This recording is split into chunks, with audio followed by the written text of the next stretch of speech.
Hello dear students, આપણે 4.9 ઉદાહરણ જે હતું એ તમને હોમવર્કમાં આપ્યું હતું. આજે ઉદાહરણ નંબર છેલ્લું આપણે આ ચેપ્ટરનું કરીએ છીએ 4.10. રકમ હું વાંચું છું, રકમ તમારે લખવાની છે. એક જંતુ વર્તુળાકાર ખાંચામાં કે જેની ત્રિજ્યા 12 સેન્ટીમીટર છે તેમાં ફસાઈ જાય છે. આવું વર્તુળાકાર કોઈ ખાંચો હશે, એની અંદર આ જંતુ છે એની અંદર ફસાઈ જાય છે, અને એ જે વર્તુળાકાર જે ખાંચો આપેલો છે એની ત્રિજ્યા તમને 12 સેન્ટીમીટર આપેલી છે. બરાબર. તે ખાંચમાં એક ધારી ગતિ કરે છે. હવે ખાંચમાં આમ એક ધારી ગતિ કરે છે એટલે વર્તુળાકાર ખાંચ છે એટલે વર્તુળાકાર એની ગતિ હોય.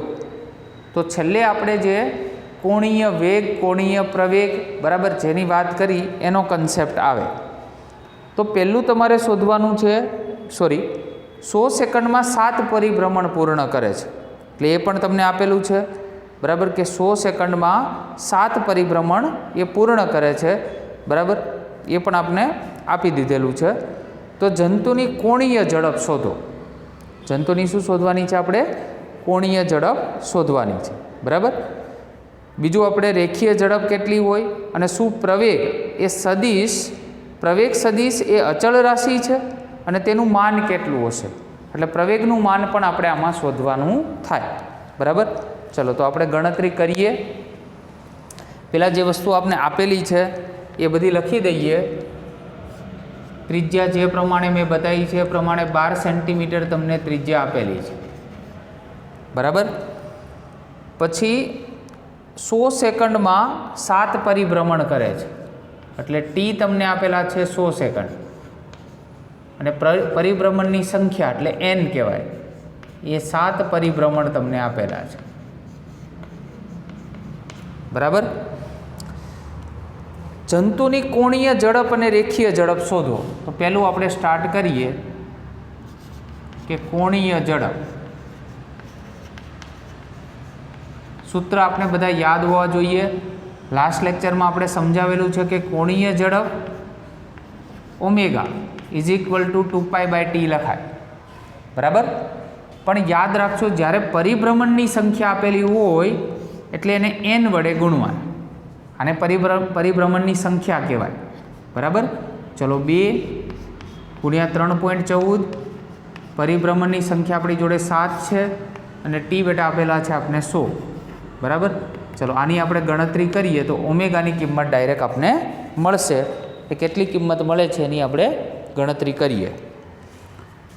2 × 3.14 × 7 ઇક્વલ ટુ દબાવી અને ભાગાકારમાં 100 કરીએ તો 0.4396 મળે છે. યાદ રાખો, આનો એકમ ઓમેગાનો. 2π એ ખૂણો છે, ખૂણાનો એકમ થાય રેડિયન, અને ટી એટલે સમય છે, સમયનો થાય સેકન્ડ, એટલે ઓમેગાનો એકમ થશે રેડિયન પર સેકન્ડ. તો આ મળ્યું તમને કોણીય ઝડપ. બીજું તમારે શોધવાની છે રેખીય ઝડપ. તો રેખીય ઝડપ એને v કહેવાય. v is equal to r omega એવું સૂત્ર છે. બરાબર. આરની કિંમત આપણે જોઈએ તો 12 સેન્ટીમીટર તમને અહીંયા આપેલી છે. બરાબર. એટલે ડાયરેક્ટ તમે એનો ઉપયોગ કરી શકો. બરાબર, કે ભાઈ 12 સેન્ટીમીટર આપેલી છે તો 12 સેન્ટીમીટર ગુણ્યા ઓમેગા, એટલે જુઓ અહીંયા રાઉન્ડ અપ કરીએ છીએ. રાઉન્ડ અપ કરવા માટે શું કરવાનું? આ 9 એટલે 5થી વધારે છે. બરાબર. એટલે અહીંયા 0.44 લખી શકું. તો 0.44 એટલે 12 ગુણ્યા 0.44 કરીએ, 0.44 એટલે આન્સર આવશે બેટા 5.28 મીટર પર સેકન્ડ. ક્લિયર? તો આ રેખીય ઝડપ મળી. હજુ તમને બી નંબરનો પ્રશ્ન આપેલો છે કે શું પ્રવેગ સદિશ એ અચળ રાશિ છે અને તેનું માન કેટલું હશે?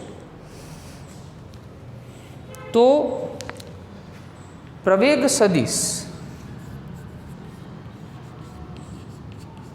પ્રવેગ સદિશ એના માટેની આપણે ગણતરી કરીએ. તો જો થોડી આકૃતિ મોટી દોરીએ. આવી રીતે સર્કલ છે, એની અંદર જંતુ ફસાયેલું છે, અને જંતુ આ રીતે ગતિ કરતું હશે, વર્તુળાકાર ગતિ. તો એનો જે પ્રવેગ હશે એ હંમેશા કેન્દ્ર તરફ હશે, જેને આપણે કેન્દ્રગામી પ્રવેગ એવું કીધેલું, એ સી વડે દર્શાવેલું. જો દરેક વખતે પ્રવેગની દિશા બદલાય છે. હવે દિશા બદલાય એટલે એ સદિશ રાશિ કહેવાય નહીં. બરાબર. અહીંયા તમને પ્રશ્ન ફરી એકવાર વાંચું છું. પ્રશ્ન તમને એવું કીધું છે કે શું પ્રવેગ સદિશ એ અચળ રાશિ છે? તો પ્રવેગ સદિશ એ અચળ રાશિ ના કહેવાય, કારણ કે દરેક વખતે એની દિશા શું થાય? બદલાય. જંતુ અહીંયા આવે, અહીંયા આવે, અહીંયા આવે, તો દરેક વખતે એની દિશા બદલાય. તો કહી શકાય કે ના, પ્રવેગ સદિશ અચળ રાશિ નથી, કારણ કે તેની દિશા બદલાય છે. ઓકે, ચલો આમાં આપણે હજી શોધવાનું તમને કીધું છે પ્રવેગ. બરાબર, હજુ પ્રવેગ તો આપણે શોધવાનો જ છે. તો પ્રવેગનું સૂત્ર આપણે તમને યાદ હોય તો એ બરાબર આપણે ઓમેગાના સ્વરૂપમાં લીધું હતું, ઓમેગા સ્ક્વેર આર. ઓમેગાની કિંમત તો બેટા છે આપણી જોડે 0.44 એનો વર્ગ અને ગુણ્યા આર. આર એટલે અહીંયા તમને 12 સેન્ટીમીટર આપેલા છે, તો અહીંયા 12 સેન્ટીમીટર. બરાબર, સોરી અહીંયા એક આપણે થોડી મિસ્ટેક થાય છે, મારી એકમમાં થોડી મિસ્ટેક થાય છે, ધ્યાન રાખજો ખાસ. અહીંયા બેટા આપણે 12 છે એ સેન્ટીમીટરના સ્વરૂપમાં લીધા હતા, એટલે અહીંયા વેગનો એકમ સેન્ટીમીટર પર સેકન્ડ થશે, મીટર પર સેકન્ડ નહીં થાય, કારણ કે આપણે કન્વર્ટ કર્યું નથી. બરાબર, ચલો અહીંયા પણ આપણે 0.44 એનો વર્ગ એટલે 0.44 એનો વર્ગ કરીએ. 0.44 એટલે 0.1936 આવશે અને ગુણ્યા 12. આ ભલે હું અહીંયા ગણતરી કરું છું, પણ તમારે પણ જોડે જોડે ગણતરી કરવાની છે. 2.32 સેન્ટીમીટર પ્રતિ સેકન્ડ સ્ક્વેર આનો એકમ હતો, એટલે આ પ્રવેગ મળે. અહીંયા ચેપ્ટરના ઉદાહરણ બેટા કમ્પ્લીટ કરીએ છીએ આપણે. બરાબર, જોડે જોડે આજે જ આપણે સ્વાધ્યાય સ્ટાર્ટ કરીએ છીએ. તો હેડિંગ મારીએ સ્વાધ્યાયના દાખલાઓ.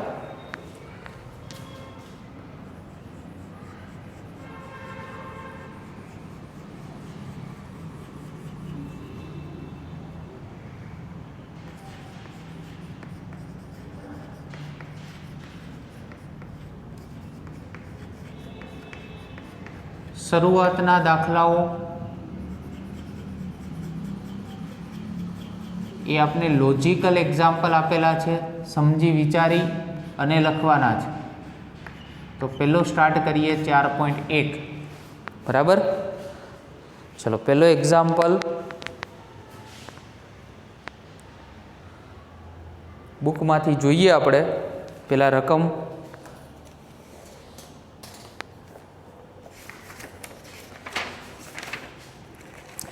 નીચે આપેલી ભૌતિક રાશિઓમાંથી દર્શાવો કે કઈ સદિશ છે અને કઈ રાશિ અદિશ રાશિ છે. ઘણી બધી ભૌતિક રાશિઓ આપેલી છે. કદ છે, દ્રવ્યમાન છે, ઝડપ છે, પ્રવેગ છે, ઘનતા, મોલ સંખ્યા, વેગ, કોણીય આવૃત્તિ, સ્થાનાંતર અને કોણીય વેગ. તો સૌપ્રથમ આપણે કામ કરીએ.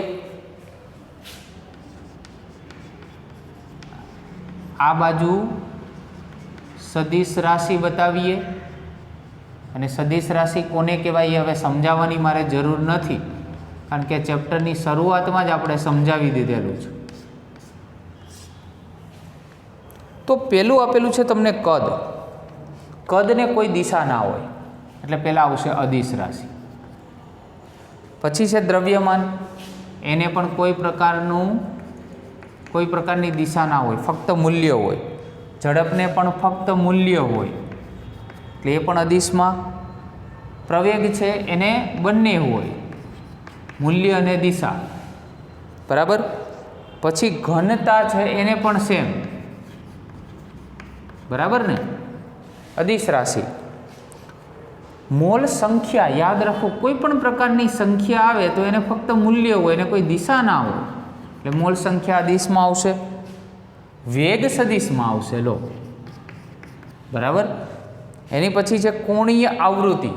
કોણીય આવૃત્તિ છે એની ઉપર પણ કોઈ પ્રકારનું સદિશ ના આવે. કોણીય આવૃત્તિ, બરાબર. સ્થાનાંતર અને કોણીય વેગ. તો સ્થાનાંતર શું આવશે? કારણ કે એમાં દિશાની જરૂર પડે. અને કોણીય વેગ છે તો વેગ શબ્દ આવ્યો છે, ભલે કોણીય હોય ઓમેગા, એ પણ કેવું આવશે? આપણે સદિશ રાશિ બેટા આવશે, જેથી આપણો પહેલો પ્રશ્ન અહીંયા ક્લિયર થઈ જાય. બરાબર. ચલો 4.2માં એ પણ લોજિકલ છે. નીચે આપેલી યાદીમાંથી બે અદિશ રાશિઓ ઓળખીને બતાવો. બળ સદિશ રાશિ, કોણીય વેગમાન ચેપ્ટર 5માં ભણીશું. બરાબર. સદિશ રાશિ. કાર્ય તો અદિશ રાશિ. કાર્ય કેવી આવશે? અદિશ રાશિ. વિદ્યુત પ્રવાહ છે એને પણ ફક્ત મૂલ્ય હોય, એ પણ અદિશ રાશિ. બરાબર. એની પછી રેખીય વેગમાન, વિદ્યુત ક્ષેત્ર, સરેરાશ વેગ, ચુંબકીય ચાક માત્રા અને સાપેક્ષ વેગ. હવે આમાં તમને જેટલી સમજાય છે એટલી બરાબર છે ભૌતિક રાશિઓ. ચુંબકીય ચાક માત્રા આ બધી જે ભૌતિક રાશિઓ છે, અમુક ભૌતિક રાશિઓ ધોરણ 12 સાયન્સમાં આપણે ભણવાની છે. તો અત્યારે ફક્ત યાદ રાખી લેજો કે ભાઈ કઈ આ બધી ભૌતિક રાશિઓ કેવી છે? સદિશ ભૌતિક રાશિઓ. અદિશ ફક્ત આમાંથી બે છે, કાર્ય અને વિદ્યુત પ્રવાહ. બરાબર. કે જેને ફક્ત મૂલ્યની જરૂર છે, એમાં કોઈ દિશાની જરૂર પડતી નથી. ચલો 4.3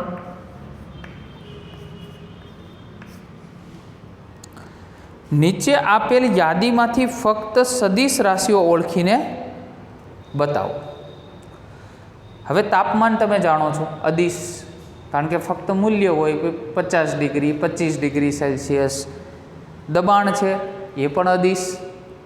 આઘાત તો બળનો આઘાત ભણીશું આપણે ચેપ્ટર નંબર 5માં. સદિશ ભૌતિક રાશિ છે, ખાસ ધ્યાન રાખજો. અને આઈ વડે દર્શાવવામાં આવે છે ઇમ્પલ્સ.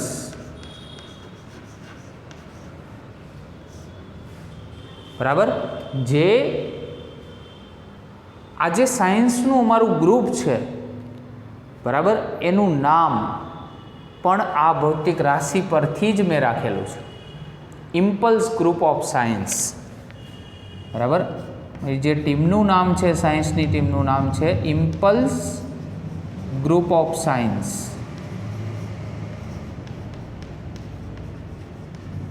એમાં જે ઇમ્પલ્સ વર્ડ છે એ પણ અહીંયાથી જ દીધેલો છે. ઇમ્પલ્સનો મિનિંગ એવો થાય કે ખૂબ ક્ષણિક માટે, ખૂબ ક્ષણિક સમય માટે, એટલે ખૂબ નાના સમય માટે બળ લાગીને જતું રહે. જો બરાબર ને, આટલું બળ લાગ્યું આટલા ક્ષણિક સમય માટે, ડેલ્ટા ટી સમય માટે, ખૂબ નાના સમય માટે. પછી એ ફરીથી એની સ્થિતિ હતી એ જાળવી દીધી, એને ઇમ્પલ્સ કહેવામાં આવે. આપણે ચેપ્ટર નંબર 5માં ભણીશું. સદિશ રાશિ. સમય અદિશ, પાવર અદિશ, પથ લંબાઈ અદિશ, ઉર્જા અદિશ, ગુરુત્વીય સ્થિતિમાન અદિશ, ઘર્ષણાંક અદિશ અને વિદ્યુતભાર પણ અદિશ ભૌતિક રાશિ છે. બરાબર. અમુક ભૌતિક રાશિઓ છે એને ડિટેલમાં આપણે ચેપ્ટર નંબર 12માં પણ ભણીશું, સ્ટાન્ડર્ડ 12માં પણ ભણીશું. બરાબર. અને અમુક ભૌતિક રાશિઓ એવી છે, ગુરુત્વીય સ્થિતિમાન, આ બધી ભૌતિક રાશિઓ ચેપ્ટર નંબર 8માં ભણીશું, ગુરુત્વાકર્ષણ જે આપણું ચેપ્ટર છે એમાં. બરાબર. ઓકે. નંબર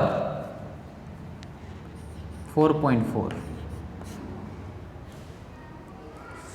કારણ સહિત જણાવો કે અદિશ અને સદિશ રાશિઓ સાથે નીચે દર્શાવેલ કઈ પ્રક્રિયાઓ અર્થપૂર્ણ છે. અર્થપૂર્ણ છે એટલે તમે એ પ્રક્રિયા કરી શકો છો કે નથી કરી શકતા, એ આપણે કારણ સહિત દર્શાવવાનું. પહેલું તમને પૂછ્યું છે બે અદિશોનો સરવાળો.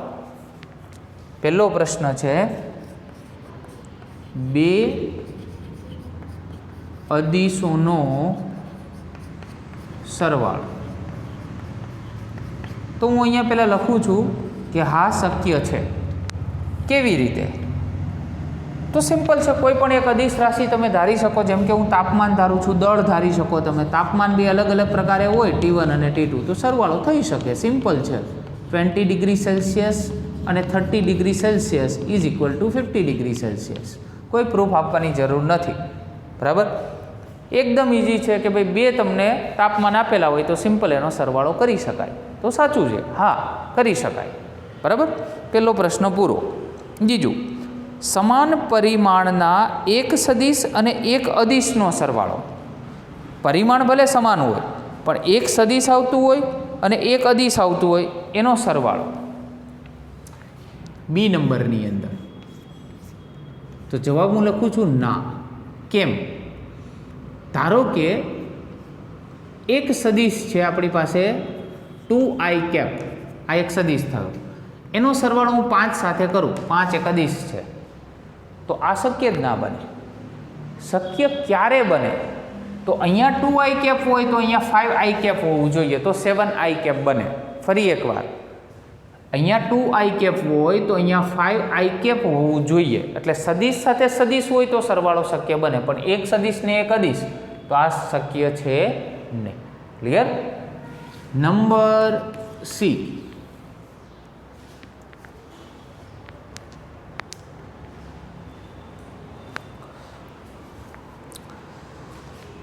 એક સદિશનો એક અદિશ સાથે ગુણાકાર. એક સદિશનો એક અદિશ સાથેનો ગુણાકાર. બરાબર, તો શક્ય છે. હા, F ઇઝ ઇક્વલ ટુ એમ એ સૂત્ર તમે જાણો છો, ફાધર ઇઝ ઇક્વલ ટુ માં. આ સદિશ, આ પણ સદિશ, તો આ અદિશ. ફરી એકવાર,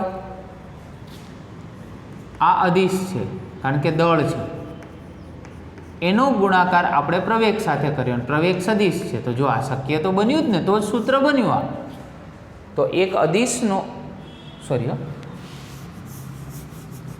અહીંયા આપણે સદિશ લખી દઈએ. બરાબર, તો એક અદિશનો એક સદિશ સાથેનો ગુણાકાર શક્ય છે. તો યસ, નંબર ડી.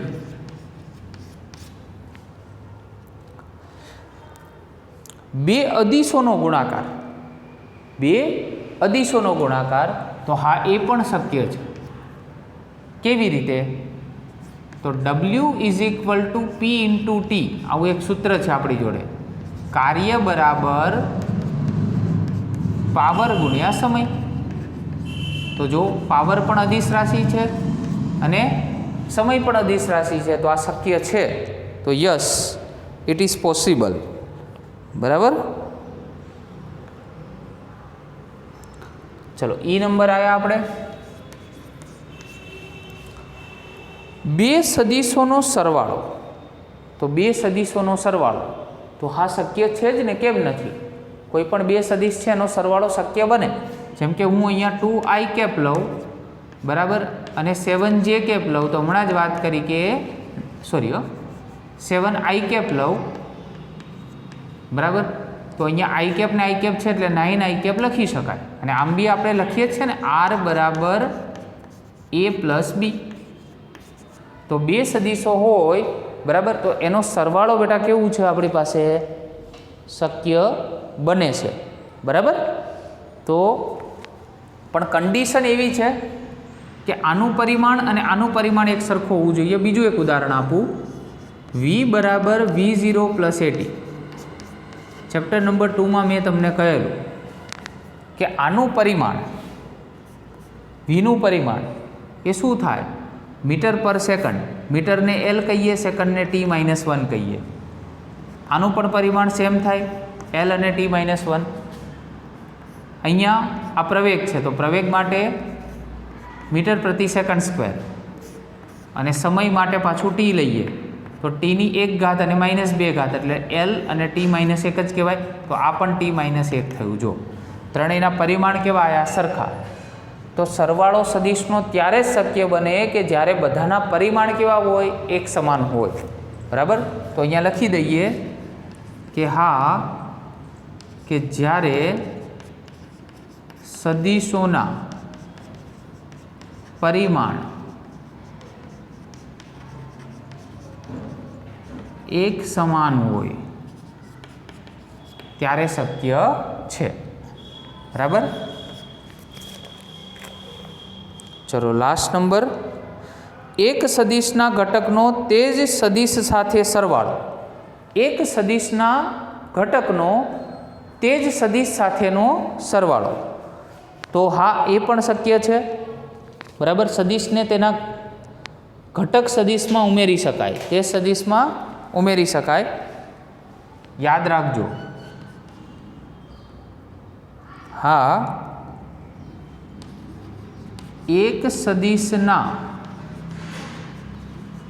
ઘટકને તે જ સદિશમાં ઉમેરી શકાય. એટલે કે v હોય ને તો એના બે ઘટકો જો લઈએ તો vx અને vy. બરાબર. આપણે v સદિશ હોય તો તમને ખબર છે x દિશાનો ઘટક આપણે vx અને y દિશાનો ઘટક આપણે vy લેતા હતા. તો આ ઘટક છે ને એ સદિશને આમાં ઉમેરી શકાય. બરાબર. કારણ કે પરિમાણ તો બંનેના સરખા જ રહેવાના છે. બરાબર. ભલે ને x ઘટક હોય પણ અલ્ટિમેટ તો એ વેગ જ છે. બરાબર. એટલે આનું પરિમાણ ને આનું પરિમાણ એક સમાન હોય એટલે એકબીજામાં ઉમેરી શકાય. એટલા માટે શક્ય છે. તો F નંબર બેટા ક્લિયર સાથે આપણે 4.3 ક્લિયર કરીએ છીએ. હવે જઈએ આપણે 4.4 તરફ.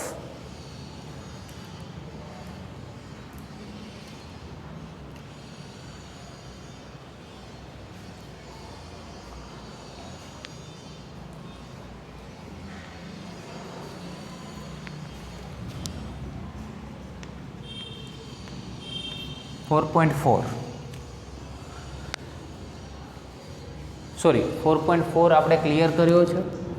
4.5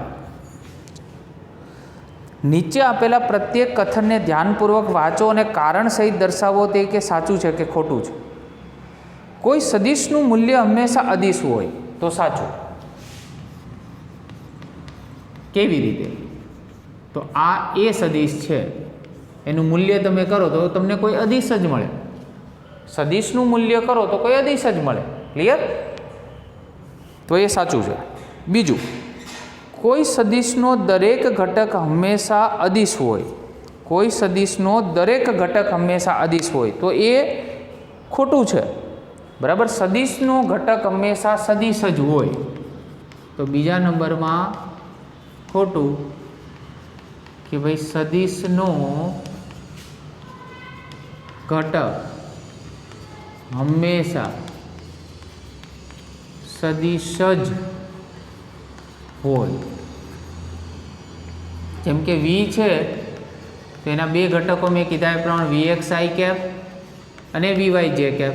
તો આ સદિશ છે તો આ પણ સદિશ હોય ને આ પણ સદિશ જ હોય. એટલા માટે તો આ દિશા બતાવે છે, નહીંતર i અને j લખવાની ક્યાં જરૂર હતી. બરાબર. એટલે એ દિશા બતાવે છે એટલા માટે જ કહી શકાય કે પેલી x અક્ષની દિશા છે અને પેલી y અક્ષની દિશા છે. એટલે દિશા એવો શબ્દ વાપરીએ that means it is vector. Vector એટલે સદિશ. બરાબર. ચલો નંબર સી,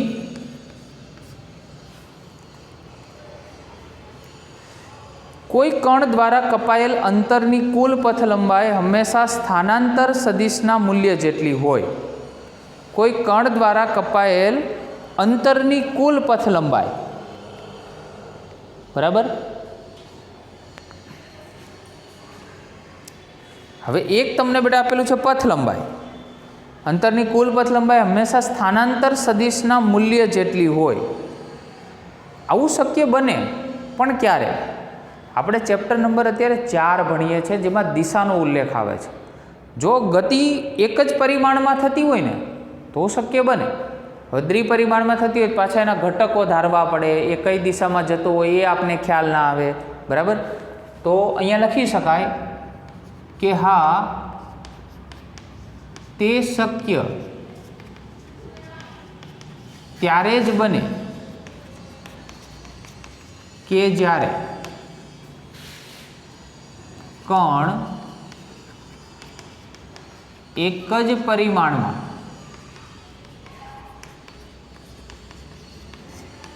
ગતિ કરતો હોય તો એ પોસિબલ છે.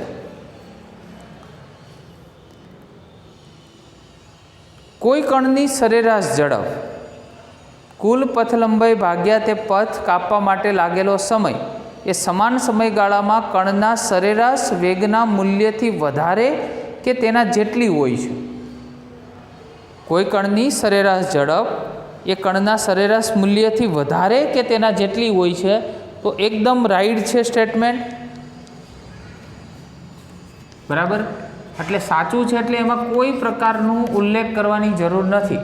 આમાં ખોટું હતું, ભલે અહીંયા મેં હા લખ્યું છે, પણ હા આ જવાબ માટે લખ્યું છે. એકચ્યુઅલમાં એનો જવાબ તો ના જ છે, એટલા માટે તો ઉલ્લેખ કર્યો આપણે, બરાબર. તો યાદ રાખજો, ડી નંબર છે એની અંદર સરેરાશ ઝડપ, બરાબર. કણની સરેરાશ ઝડપ એ સમાન સમયગાળામાં કણના સરેરાશ વેગના મૂલ્ય. તો સરેરાશ વેગનું તમે મૂલ્ય કરો એટલે એ તમને સરેરાશ ઝડપ જ આપે. કાં તો સરેરાશ ઝડપના મૂલ્ય જેટલું થાય, કાં તો તેના કરતાં હંમેશા વધારે થાય. તો એ સાચું છે. તો ઈ નંબર જે છે એમાં એવું કીધું છે કે 3 સદીશો કે જે એક જ સમતલમાં નથી તેનો સરવાળો કદાપી શૂન્ય સદીશ થતો નથી. તો એ પણ સાચું છે.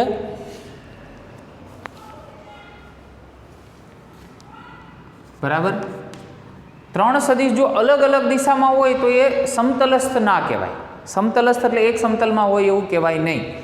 હવે જો 2 સમતલમાં હોય તો એક સદીશ આમ જતો હોય ને એક એનાથી વિરુદ્ધ દિશામાં જતો હોય, એક સદીશ આ રીતે જાય ને એક સદીશ આ રીતે જાય, તો બંનેનો સરવાળો શૂન્ય બની શકે, કારણ કે બંને એકબીજાથી વિરુદ્ધ દિશામાં છે. એટલા માટે સમાન મૂલ્યના અને વિરુદ્ધ દિશામાં. હવે જો અહીંયા આકૃતિ રીતે તમને થોડું સમજાવું. આ 2 સદીશ છે, સમજો આ એ છે તો આ માઇનસ એ થાય. સમાન મૂલ્યના હોય, બેનો સરવાળો કરો તો શૂન્ય સદીશ બને. પણ ત્રીજો સદીશ છે તો ત્રીજા સમતલમાં છે. આ તો એક સમતલમાં છે, કાં તો 2 સમતલમાં છે, ચલો એક્સ અને વાયમાં છે આ બંને. પણ ત્રીજો તો કેવું છે, ત્રીજા સમતલમાં જ છે, એટલે સમતલસ્થ છે જ નહીં, બરાબર. તો પછી એ ત્રણેયનો સરવાળો કેવી રીતે શૂન્ય બની શકે? તેઓ કદાપી શૂન્ય થાય નહીં. અને તમને કીધું બી છે કે શૂન્ય ના થાય, એટલા માટે સ્ટેટમેન્ટ કેવું છે, સાચું છે, બરાબર. 4.6 એની તમને ફક્ત હિન્ટ મારે આપવાની છે, બરાબર. અને તમે જાતે ટ્રાય કરી શકો. આ ભૌમિતિક અસમતાઓ કહેવાય. ભૌમિતિક અસમતાઓ એટલે શું? અહીંયા એ સદીશ અને બી સદીશ લેસ ધેન ઇક્વલ એ સદીશ પ્લસ બી સદીશ, બરાબર. એટલે આ ફક્ત આપણે યાદ રાખવાની છે બધી ભૌમિતિક અસમતાઓ, બરાબર. એ સાચી છે કે ખોટી છે, બરાબર. એટલે એને આપણે સાબિત કરીને કીધું છે, પણ ફક્ત તમે યાદ રાખશો તો બી ચાલશે કે જો 2 સદીશનો સરવાળો કરવામાં આવે અને એનું મૂલ્ય લેવામાં આવે તો હંમેશા આ બંને સદીશ અલગ અલગ તમે સરવાળો કરો એના મૂલ્યનો તો હંમેશા લેસ ધેન ઇક્વલ મળે. તો આ પહેલી બેટા યાદ રાખજો, અસમતા. હું ફક્ત સમજાવું છું તમને, અને તમારે પણ સમજી અને ફક્ત લખી દેવાની છે. તો a plus B greater than or equal A vector minus B vector. જો હવે બાદબાકી કરો તો ગ્રેટર ધેન ઇક્વલ થઈ જાય, બરાબર. સરવાળો કરો તો લેસ ધેન ઇક્વલ થાય, એટલે ફક્ત લખવાની છે, બરાબર. તો 2 યાદ રાખવાની. ત્રીજી તમને આપેલી છે અહીંયા એ માઇનસ બી લેસ ધેન ઇક્વલ અહીંયા એ સદીશ પ્લસ બી સદીશ, બરાબર. એટલે સી નંબરની અંદર પણ આપણે જોવા જઈએ તો ભૌમિતિક જે અસમતાઓ તમને આપેલી છે, બરાબર, એ પણ અહીંયા જે પ્લસ હતું એની જગ્યાએ અહીંયા માઇનસ છે, બરાબર. તો પણ કેવું આવશે? લેસ ધેન ઇક્વલ આવશે. તો ચોથી અસમતા પણ આવી જ કંઈક થશે, એ માઇનસ બી, તો અહીંયા ગ્રેટર ધેન ઇક્વલ, અહીંયા થઈ જશે બંને વચ્ચે માઇનસ, બરાબર. એટલે આ બંનેની પેર યાદ રાખવાની થાય જેમાં પ્લસ છે, અને આ બંનેની પેર યાદ રાખવાની થાય જેમાં માઇનસ છે, બરાબર. તો એ રીતે ભૌમિતિક અસમતાઓ તમે બનાવી શકો, બરાબર. તો આ બંને સદીશો આપેલા છે, એના કેટલાક દાખલાઓ પણ આપણે JEE નીટના જ્યારે લેક્ચરો આવશે એની અંદર પણ થોડા દાખલાઓ તમને આની અંદરથી ગણાવીશું કે થોડો કન્સેપ્ટ વધારે ક્લિયર થાય. Okay, thank you very much.